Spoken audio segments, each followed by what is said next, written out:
Dans le chapitre 3 de la Genèse, nous rencontrons ce mystérieux protagoniste qu'est le serpent.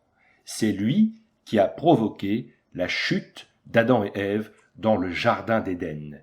Mais qui était-il? Satan? Un vrai serpent? Ou les deux? Que devons-nous comprendre de ce serpent? La première question que nous devons nous poser est: le serpent de la Genèse est-il littéral? Les universités libérales qui parsèment le paysage théologique de nos jours enseignent que Genèse chapitre 1 à chapitre 11 est une compilation de récits mythologiques et que le serpent du jardin d'Éden est symbolique. Cependant, les églises chrétiennes et juives ont compris à travers l'histoire qu'Adam et Ève étaient des figures historiques et que le jardin d'Éden a été un vrai lieu qui a existé avant le déluge de Noé. Sur cette base, le serpent se doit d'être littéral. Il n'y a aucune base dans les Écritures pour le comprendre différemment. On ne trouve pas les codes de la mythologie ou des allégories dans le livre de la Genèse. C'est quand on considère des éléments externes à la Bible que l'on peut croire que la Genèse est essentiellement de la mythologie ou une allégorie. S'il ne fallait se baser que sur les 66 livres de la Bible, ce qu'il faut faire dans une perspective d'inspiration divine, on ne parviendrait jamais à la conclusion qu'il s'agit d'autre chose qu'un texte littéral. Ce n'est véritablement pas une chose à faire en tant que chrétien de symboliser ce qui était perçu littéralement par Jésus et par Paul et qui est la base pour expliquer tous les maux de notre monde. L'apôtre Paul nous mettait en garde.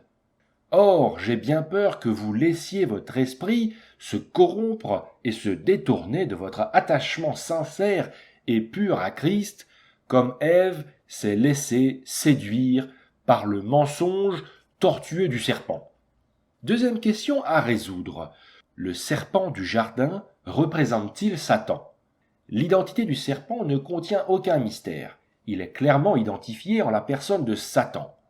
Dans Apocalypse chapitre 12 et verset 9, nous lisons « Il fut précipité le grand dragon, le serpent ancien, qu'on appelle le diable et Satan, celui qui égare le monde entier. » L'Ancien Testament fait également le lien entre Satan et le serpent.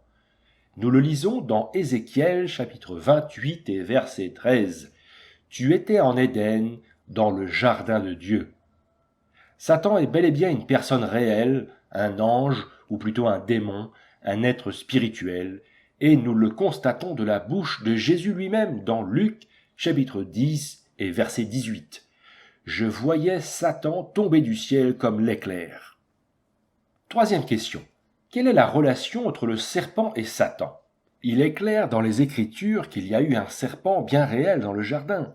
Il est décrit comme l'un des animaux sauvages que Dieu avait fait dans Genèse chapitre 1 verset 25 et chapitre 2 verset 19. Le serpent n'était pas un être surnaturel. D'une façon ou d'une autre, Satan est entré dans le corps du serpent pour tenter Adam et Ève. Nous avons une situation qui corrobore ce point de vue dans le Nouveau Testament, dans Marc chapitre 5 et verset 12. Les esprits mauvais supplièrent Jésus, « Envoie-nous dans ces porcs pour que nous entrions en eux. » Satan est le personnage qui est derrière le serpent. L'animal a été l'instrument qu'il a utilisé pour tromper Ève. Ainsi, nous pouvons conclure que le tentateur a été le diable possédant le serpent. Quatrième question. Comment le serpent a-t-il pu parler? Celui qui a parlé à Ève est Satan à travers le serpent. Le texte ne semble pas suggérer que Satan ait inspiré une mauvaise pensée à Ève. Dans le livre des Nombres, on voit que Dieu parle au prophète Balaam à travers un âne, Nombres chapitre 22 et verset 28, « Alors l'Éternel fit parler l'ânesse qui dit à Balaam. » Satan est certainement capable de faire ce genre de prodige. Les démons ont la capacité d'imiter la voix des personnes décédées pour faire croire aux crédules que leurs proches sont encore vivants à l'état d'âme dématérialisée. Nous sommes, en ce qui concerne le jardin d'Éden, dans une situation exceptionnelle. Satan n'agit que lorsque Dieu le permet, pour des raisons bien précises. On peut penser ici que Dieu a laissé Satan agir. Cinquième question. Pourquoi le serpent a-t-il été maudit si Satan a pris contrôle de lui? On constate de manière intéressante, ailleurs dans l'Ancien Testament, que lorsqu'un animal est un instrument dans les péchés contre nature, il doit être tué avec l'homme. Cela indique-t-il qu'il y a une véritable culpabilité de la part de l'animal? Je ne pense pas, mais l'instrument est souvent puni avec le coupable. Le serpent n'a pas été maudit tout seul, c'est l'entière création qui souffre, voir Genèse chapitre 3 et verset 19 et Romains chapitre 8 et verset 22. L'homme et la femme avaient reçu un mandat de domination de la terre.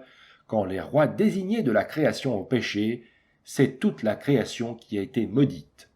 6e question. À quoi ressemblait le serpent du jardin d'Éden? La nature du serpent avant le péché est une question assez légitime, car la punition divine indiquait « Tu te traîneras sur le ventre, tu mangeras de la poussière tout au long de ta vie ». On ne peut pas savoir à quoi ressemblait le serpent lorsqu'il a été créé en premier lieu, peut-être avait-il des pattes, je pense qu'il vaut mieux ne pas spéculer, cela n'a de toute façon pas grande importance.